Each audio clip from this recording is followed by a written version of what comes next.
Welcome to Lamora's Cards and Horrors, the best store for all your gaming and haunting needs. I'm Matthew, and today I'm going to be talking about Commander. Namely, I'm going to be talking about what Commander really is. Without the lore, without the discourse, without the cynicism, and without the sentimentality. This will be an analysis of the game design of Commander, Magic's greatest format and its worst mistakes. If you play Magic the Gathering, you're likely familiar with Commander, or EDH. It's a multiplayer variant of Magic and by far the most popular format. If you don't play Magic, you likely are going to have a hard time keeping up with this video, and to start playing Magic, it's great. Recommend you check out this video right here to learn how to play. Today I'm going to be discussing what I consider some of the overlooked or misconceived aspects of Commander from both a hopefully objective game design standpoint and a player-based perception point of view. Now, what I'm not going to be doing here is telling you that Commander is a bad format and that you shouldn't be playing it, and just generally being a contrarian. The purpose of this video is to hopefully create a better understanding of what EDH actually is, so players can have more realistic expectations for their gameplay, and also for game designers to look at and maybe create experiences that better align with what some players are looking for in a card game. A lot of the thoughts I've laid out in this video are what have driven me to finally get into game design myself, and if this video did that for others, that would be amazing. One of the significant differences between Commander and most of the other official Magic formats is that Commander is almost exclusively intended to be played in an unofficial setting, either among friends at kitchen tables around the world or in local game stores. It hasn't typically been played in any sort of tournament or for any stakes. This leads to most people giving it the distinction of being a social or casual format. That brings us to one of the first misconceptions we're going to cover here. Commander is a social game, but it is not a casual one. By marketing definitions, it is exceptionally far from it, as it targets an audience of mostly enfranchised hobbyists, and with its massive card pool and multiplayer nature that creates more interactions possible than almost any other format, the gameplay itself, if anything, is less casual than modern or standard. When players label it as casual, they of course mean that the game is played outside of tournament. But this isn't a playstyle or gameplay distinction, it's purely about player intention. As the largest format and the one with the most explosive growth, these generalizations about what players want become less accurate by the day, and the idea that what players supposedly want from a game defines the game itself has no basis in game theory or reality.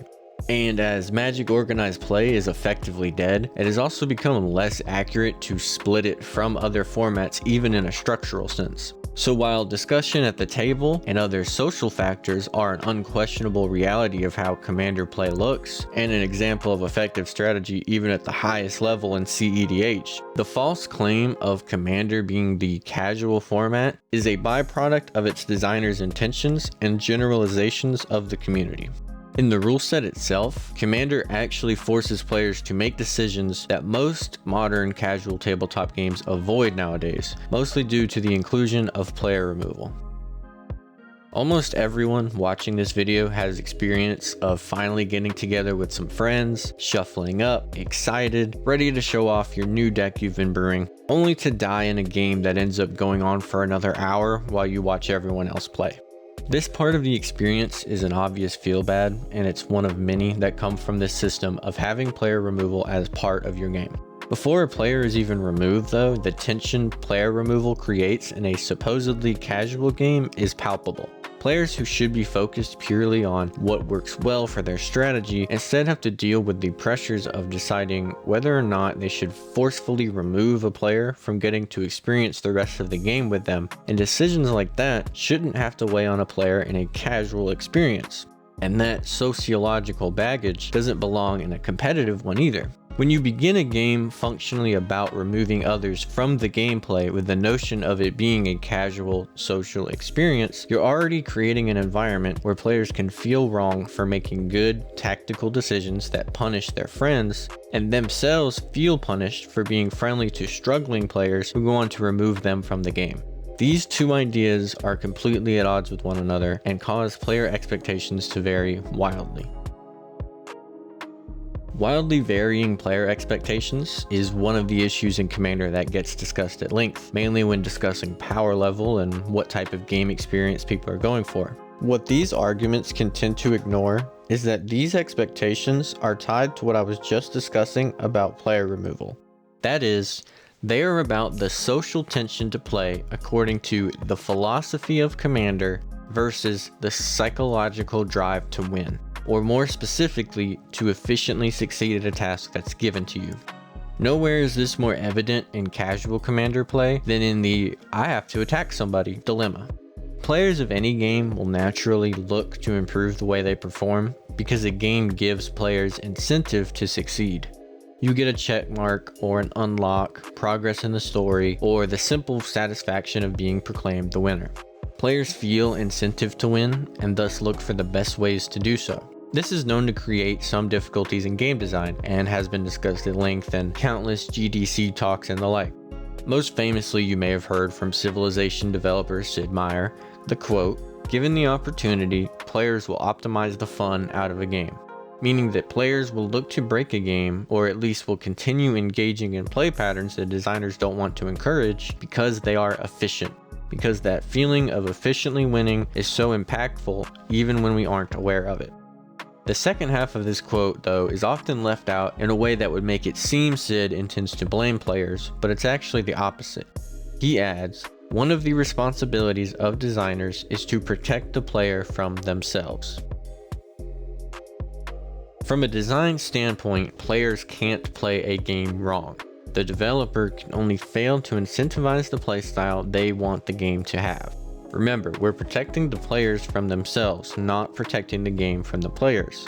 For typical EDH discussion, it may be more accurate to say that players can optimize the original spirit or philosophy out of the game, because the designers didn't hold up their responsibility to protect the players from certain play patterns.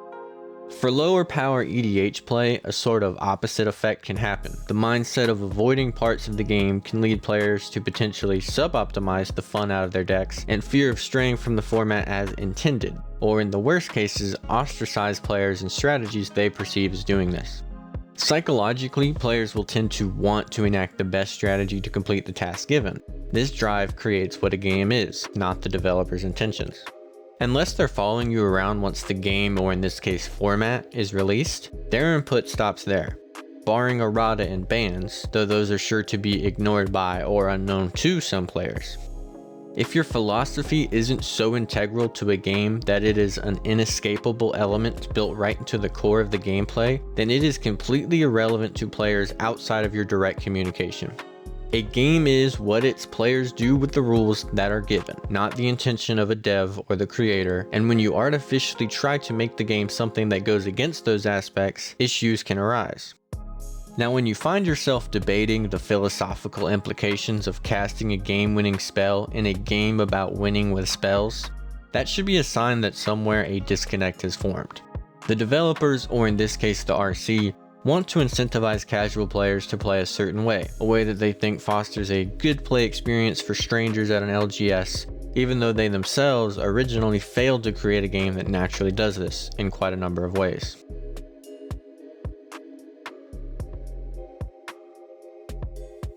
The way that we've defined what Commander is, according to game design and the push to win, of course is usually known as cEDH. But Commander is a sandbox. You can play in the sand any way you like, and the casual dream version of Commander is usually described as a place to play cards that don't see play in other formats, slowly ramp up to a big win using stompy creatures winning through combat, and doing this all in a manner that doesn't hinder other people from having fun.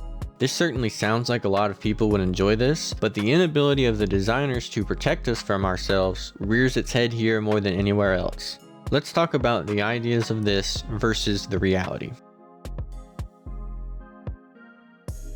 Play cards that don't see play in other formats. This is probably the aspect of this idealized version of Commander closest to reality, but not by a lot. The main issue, of course, is that some cards just do things better than others. Any format will play free counter spells or cheap tutors or ways to draw through your entire deck, because those are things that are good across Magic and not unique to Commander. There are cards that benefit from the multiplayer nature of Commander, though those can have the perceived issue of being too ubiquitous for just how well they take advantage of it, namely cards like Heuristic Study or Cyclonic Rift. Somehow some people will both argue for cards that aren't played elsewhere while also saying these should be banned. Trying to enforce a reverse arms race for the sake of using cards with different names, while the game itself encourages the opposite, creates in-game tension and often endless online debate. And as Commander continues to grow, and with waning interest in other formats, this becomes less relevant as more and more players come to the game just for Commander. Win by combat, or importantly, not through combo. This is probably the disconnect that is the most jarring to players, because even to some of the spikiest spikes, playing creatures and swinging in for lethal is fun. But if the designers really wanted to incentivize us to do that, why are we starting at 40 life? Why are there legal A+B combos that win the game? And when everyone is in agreement to play this sort of combat heavy style, why does it actually end up often being the game at its worst?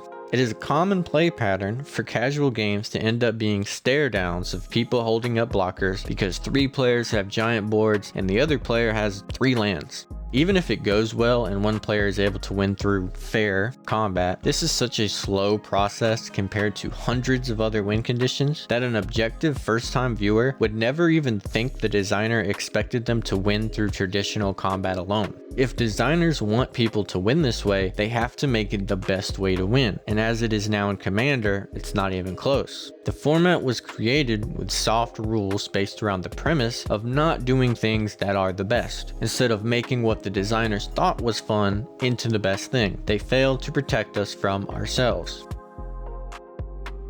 Play in a socially acceptable way. This can mean a lot of different things to different people, almost to an extent where it's pointless to even bring up. If you've ever read a comment section about anything Commander related, you know that some amount of people will hate any playstyle no matter what. Being a nice person and being honest about your intentions is a reasonable expectation for people to have of you. But if you're winning in a way that isn't purposefully wasting people's time or actually being rude, there's no objective way to say you're doing anything wrong with any legal strategy in the game. While there are numerous design issues and contradictory ideas that shape Commander and perception of it, I need to stress that these issues with design aren't necessarily the fault of the creators of the format. The decisions made to create EDH were on a small scale to make something different for that playgroup to enjoy. It would take a team of people doing years of research and design to successfully create an ideal version of the type of gameplay they wanted to create. What I do want to say in regards to the RC, however, is that making rules decisions based on that old idea of the game that never was properly made instead of the actual game as we know it today will inevitably lead to new cycles of design issues and tension in gameplay.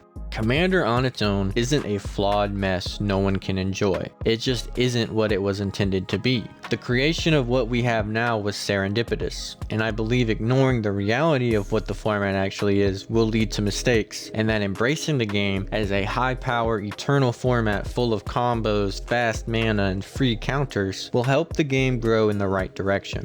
I do want to remind you of the purpose of this video, highlighting issues with Commander for the sake of information and improvement. My criticisms aren't intended to somehow dissuade you from enjoying this game, far from it. I believe knowing the flaws of Commander and pitfalls of design highlighted here will make for better gameplay out there for someone. You may disagree with everything I said in this video, but you probably agree that Commander isn't perfect, which by extension means better experiences and even games can be made.